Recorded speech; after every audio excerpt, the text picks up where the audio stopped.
talking about luxury home sales. Who here is dying to get into the luxury home market? Who is in the luxury home market?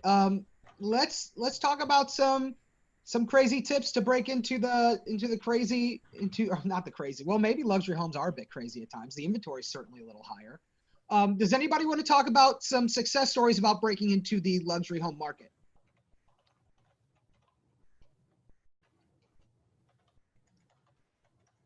All right. Well, I think one of the first things that we should definitely talk about is hobbies, right? People typically in the luxury home market, they have money, they work hard, and so I hate this term, but work hard, play hard, okay. But when they play, they want to do some crazy stuff. They maybe have a nice bike. So if you're looking to break into the luxury home market, maybe you join a cycling club. Maybe you join a cycling club in a nicer zip code. That's for you to decide. It goes further than that. Think about yachting clubs. I know one person, she was on our Legends of Millennials event 2 years ago now, and she was part of a yacht club. And maybe you don't have to own a boat. What you could also do is you can there's services out there that can rent, where you can rent out boats, and there's people that like to go out together. So potentially maybe you want to rent a boat and get a yachting club that way. Another big way people I've seen break into the luxury market is through horses. There's a big equestrian scene here. Maybe it's a little further up north in Davie, or Wellington's another great place. Hold on, am I about to sneeze? No, okay. So does anybody have heard of any crazy tips for there it is. Oh my God. Has anybody heard of any tips about breaking into the luxury home market? Bless you, Kevin. Appreciate it. All right, so real quick, I do have, if you don't mind, I do just have some tips as someone who has been working in the luxury field for quite some time. I would just challenge everyone first to know what you want to do. Right. I think that all of us want to get into luxury. Why? For the money, money, money. Right. But I would just challenge everyone first to understand what it's going to take, what it entails, because the reality is everyone wants to get in. And as someone who's been doing luxury for almost a decade now, I'll tell you that unless you are committed and you love it and you're resilient, it's going to be very difficult. Now, I don't say that to scare anyone off. I say that as encouragement. If you are a persistent individual, if you do have a foundation of principles, I think you'll be very, very good at it. If you're someone who doesn't like to commit to something long term, you will have challenges. I know Kevin mentioned finding what your hobbies are, what your passions are. One of the things that I believe and that my experience has been working with the affluent clientele is a commitment to education. And if you aren't committed to learning about your marketplace, and if you're not committed to learning about the demographic or the, I guess, the characteristics, more than just real estate, I think that you'll find that it's an uphill battle. And then the last thing that I would share just right off is a commitment to excellence in everything you do. From your appearance to your marketing material, to your speech, to how you communicate, to the systems that you have. And so that's the great equalizer when it comes to working in the luxury niche, especially if you're just trying to get started. For instance, if you don't have any luxury experience, but you're going to be competing against a seasoned veteran, how can you do that? Number one, you just become more polished than they are. And that's polished in your presentation. That's polished in all of your marketing materials. That's polished in knowing what the market stats and information is. So those are just some of the things that I would share and some things that I would encourage everyone to do. No, it's great. Can you talk about Neal? You've had some success with schools and schooling as well, correct? Can you talk about some of the tips that I've heard you give in other presentations there? Okay, sure. So what Kevin's talking about is when we're dealing with affluent clientele. Well, before I get there, a couple of tweaks to everything that we want to do. We don't want to say rich. We don't want to say wealthy. Our vocabulary is so vitally important when working with successful individuals. Okay, so we're going to say successful. We're not going to say rich or wealthy. We will say affluent or well off. A couple of key things. I always say when I'm teaching classes, either for NAR or for the Miami Association, it's so important that when we work with, we speak like. So when we work with the affluent, we need to speak and sound and look like, so that what we say and what we do are in alignment. I think that is so important. And so what Kevin was mentioning is that in the idea of working with affluent, I believe that it is important for us to change the way we look for clients and customers or prospects. And one of the ways that I found is that many affluent individuals, they are too income. No, I'm sorry. They're two parent or two people households, 2-person households, and many times it will be a one income family, meaning that the spouse works while one might take care of the kids, especially here in Broward or Miami-Dade counties. And my in to the luxury market was that many of the spouses, many of the wives, they would bring the kids to school. So many of you all know who I'm talking about. These are the people that we call the yoga moms, right? They would come and show up to school, but they would never go to yoga classes. And so while I think many of our first instinct would be to be judgmental of this class or this group or this demographic, I started analyzing, well, they don't have to work for a living. They're driving Mercedes Benzes and BMWs, Land Rovers to drop their kids off, and they're here in the evening to pick them up. What does that let me know? That lets me know that there is someone in the house that affords the luxury of having a one income. So I just got in and I became the accelerated reading parent and getting involved with the PTA or PSTA now with schools. So in the luxury realm, I would challenge you all to look at your everyday life and then say, okay, well, what am I missing? We think that we have to, as Kevin said, we think that we have to become a member of a yachting club or something like that. That's not necessarily the case. More times than not, we're very close. We're rubbing elbows with affluent individuals on a daily basis. It's just that we don't know what to look for. As a beginning baseline for I think all of us here, what I would ask each of us to do is to find a successful agent doing what you want to do, maybe in a different marketplace. So us here in South Florida, I'm going to ask you to find a successful agent in California, especially in the Los Angeles or the San Diego markets. That's what I would advise you all to do. Find someone who is doing what you're doing in the Phoenix, Arizona market, in Las Vegas. Find a luxury broker or agent in Chicago. Find one that is in New York, and then glean from their experience. Ask them questions. Find out, say, hey, well, I'm trying to break in. What advice can you give me? Because in my personal experience, and then from my colleagues, my peers, and even my coaches, what I found is that the best of the best, they can't wait to share. Right? They want to give you guys tips. And as they do that, they're also building their referral base. I think that the one of the next key tips would be do your homework. Understand the person who is going to purchase or who's going to work with. So we must understand the affluence. We always hear about the millionaire mind, books like that. I would say go and check out anything by Dr. Thomas J. Stanley, whether it's The Millionaire Next Door, The Next Millionaire Next Door.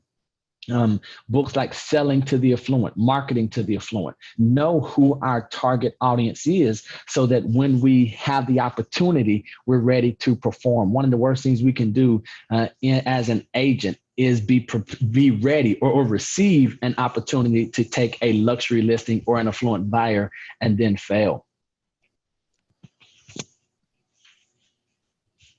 Hey, since Neal, you're the expert here, hold on. Before I ask Neal another question, does now that you've heard Neal talk a little bit, does anybody have any ideas Has anybody had like an aha moment so far, as far as breaking into luxury? Anything I like can that? I can jump in, Kevin. Yes, please. Okay, so for the longest time in my real estate career, very long time, I would rely and use it as my unique value proposition that I'd say 85 to 90% of my business came by referral. But since consumer behavior, And he dropped. Well, and hold on, Kevin. And we thought we were going to get some nuggets, right? And Carlos, he teased us. So he made us want it because he built up to, 85 to 95% of my business was through referral. But then, so he left us hanging. And so then he'll jump back in. What I would ask, Kevin, if you don't mind, and I know the format that, we usually have, and it's a little different now. I would just ask, what are questions that people have about breaking into the luxury market, even if they don't have experience? What are some of the things that maybe, because what are some of the things that they're waiting for that's keeping them on the sidelines or that they have questions about? One of the things that I learned, and this is just throwing a nugget out, when I jump in, I build high-end homes as well. One of the things that I tell people, because you threw out there, you need to get education. One of the things that I had to jump in early and learn about was NDAs, non-disclosure agreements. If you're selling to athletes, things of that nature, getting educated on non-disclosure agreements, having a lawyer put one together for you, even though they typically have an attorney that draws it up themselves. There's little tidbits like that I was just like, oh, I have no idea. I had no idea this world existed. So I think some of the questions that they probably aren't asking are like, what would be some of the major education? Hold on, Stas, right there. First of all, so good to see you again, brother. Yeah, what I want you to elaborate on that about the NDA, right? Because when we start talking, and this is fantastic for all the attendees to hear, because we think that the affluent, the wealthy, that they want everyone to know their business. Right. We think they want everyone to know, what they're buying, who their neighbors are. So explain what the importance of an NDA, a non-disclosure agreement, is, and why it's so important that the information from the sale isn't released by us as professionals. Well, with the NDA, my experience, homes are purchased under certain LLCs or certain trusts, so that way people can't track who lives where. They're done sometimes for tax purposes. They're done. There's just there's so many different reasons for it. Whether it's being purchased through a company, through a shell, there's so many different reasons for an NDA and why they're protecting this information. I was just kind of throwing it out there. I will never pretend to be an expert in it. I will just say that when I started dealing with the affluent, which I love that word, thanks for sharing, that I was exposed to it, and it was a culture shock for me. So that, I was just saying, I know you said things about getting out there and getting educated. That was something that I had to take a crash course on, so I could represent or sell higher end properties. Got it. Thank you, sir. So before we go back to Carlos, I just want to jump in here. So the idea, and something for us as real estate agents and realtors and professionals, we love the idea of telling everyone who we're working with, especially if it is a affluent client, if it's going to be a landmark sale. But what I learned from my mentors and my coaches is that silence is golden, that we do not sell and tell. Very few. I know many of our dream is to have the real deal or Inman, disclose our sale that we were the agent on a double-sided multi-million transaction, right? But our clients, the quickest way to get ousted in the industry or in the luxury niche is for us to be the one that discloses that information. information. So just keep in mind the idea of don't sell until silence is golden. And then, as Stas was saying, make sure that we're doing our homework, because ultimately we do want repeat business. But also, I've had a saying for quite a while that I got from my mentor out in the Las Vegas market. He says, in the luxury niche, discretion should be our calling card. Right? If your claim in business in the luxury niche isn't discretion of who you're working with or the terms of contracts, then you probably have the wrong idea. Right? Because what we see and what we're being told in all of these master classes and what we're being sold in these classes that we sign up online for $99 or $300 for, that's not necessarily the case of how it's really working. But Carlos, I believe you're back in. What you got for us, sir? Yep, sorry about that. Terrible timing. MacBook died just as I started talking. No, so Carlos, we said you took us to the edge, brother, and then you just left us right there. So what I think that was a sales technique. That's what I think it was, man.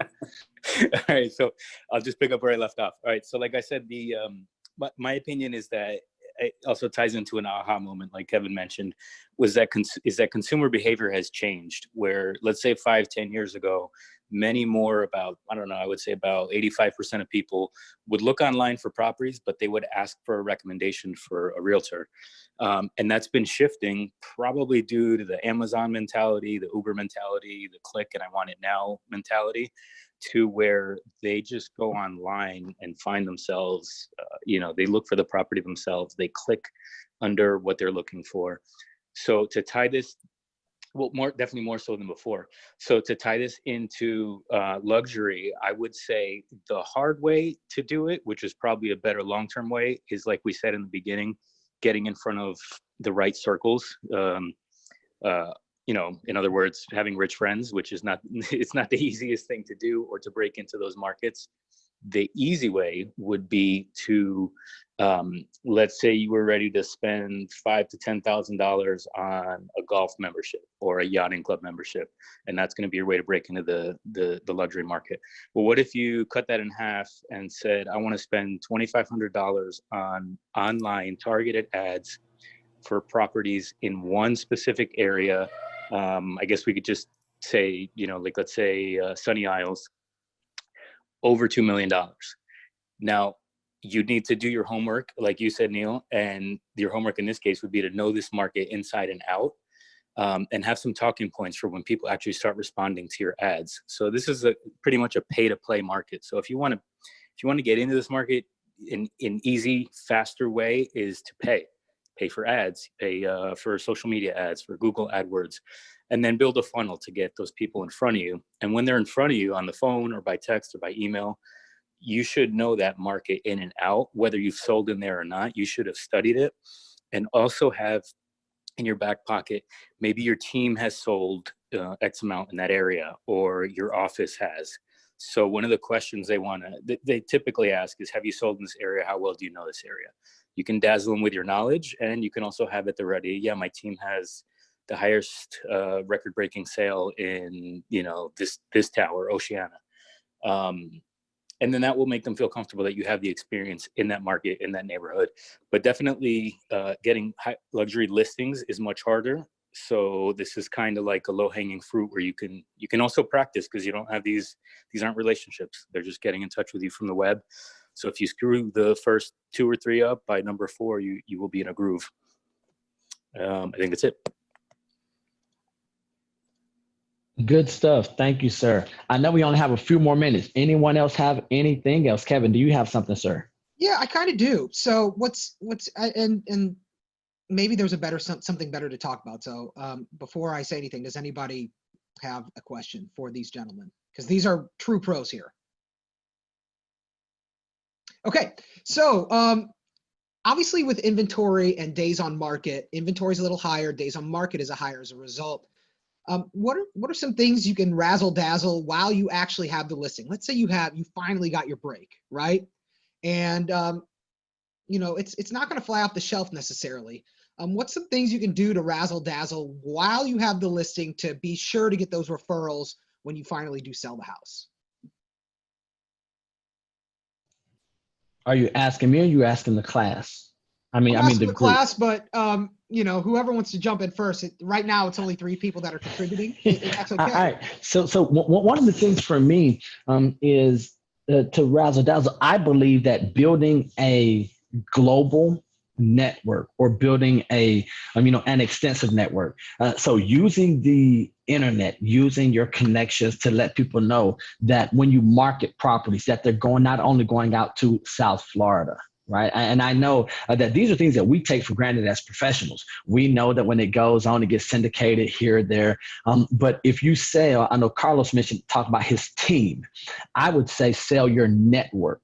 So I, for instance, my thing is, you all heard me mention different marketplaces: San Diego, Los Angeles, Phoenix, Las Vegas, Chicago, New York, because I have a network of luxury agents in each of those marketplaces. Now, why did I choose those areas? Because sellers right now, Carlos mentioned how people are more informed and educated than ever because they can go online and look at, all the information and see where buyers are coming from. We've heard about the mass exodus of the affluent from the Northeast. And so when I say, if I'm on a marketing consultation or listing presentation, which some of you may call it, I say, well, I have a network of luxury professionals who are my colleagues from the Northeast. And I believe that is going to be one of the big things that I use to either get the seller's attention for me to gain the listing so I can market the property, or for me to come in and have my buyers, because many of the buyers that I have, I let them know we won't be competing against the general market because of my relationships. We might get properties before they even hit the market.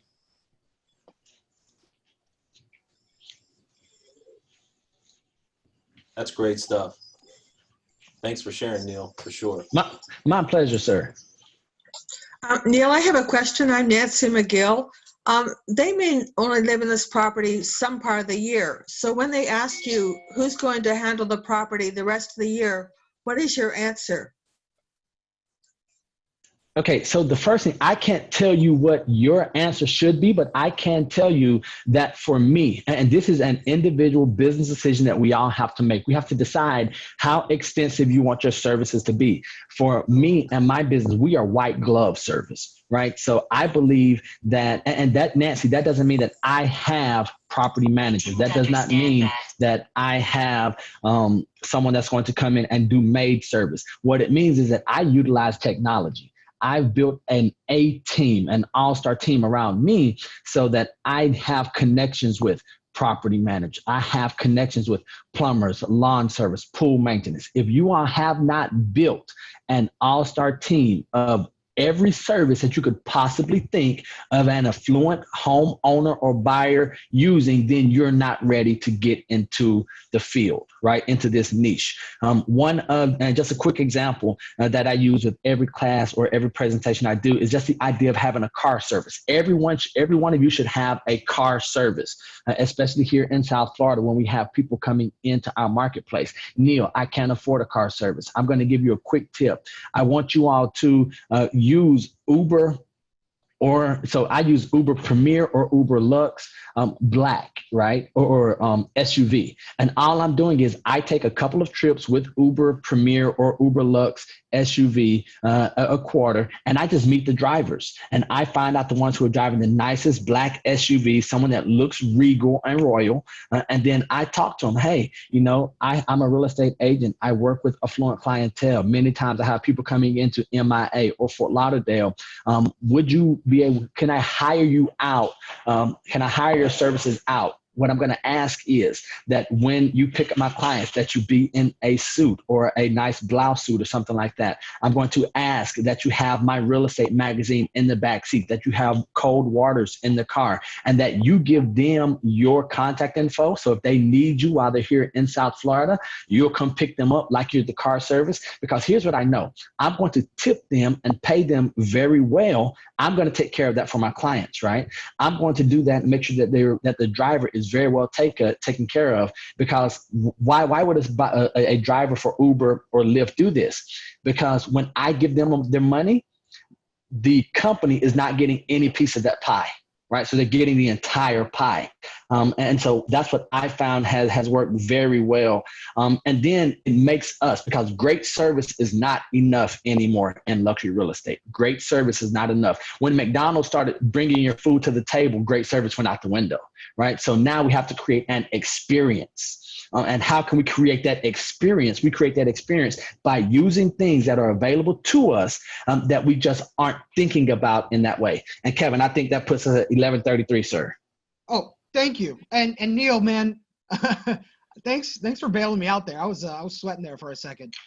Come on, that's what family does, man. And so real quick, just so everyone can know, if you all have any questions outside of this, I talked about finding someone who is not in your marketplace, who wants to give tips, reach out to me. I'm easy to find. I'm not going to give my info here, but just my name, Nealoates.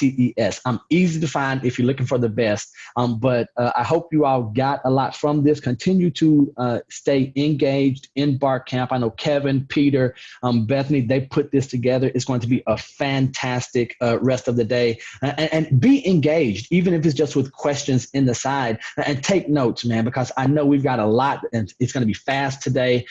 But choose one or two things from the sessions that you do and implement them today. Don't wait until tomorrow, because what's going to separate you from the mediocre many is not what you learn, but what you get done within the next 48 hours. Easy to find if you're looking for the best. Neal, that's amazing. And brother, I appreciate you so much. Thank you so much for registering and contributing. This is what REBarcamp is all about.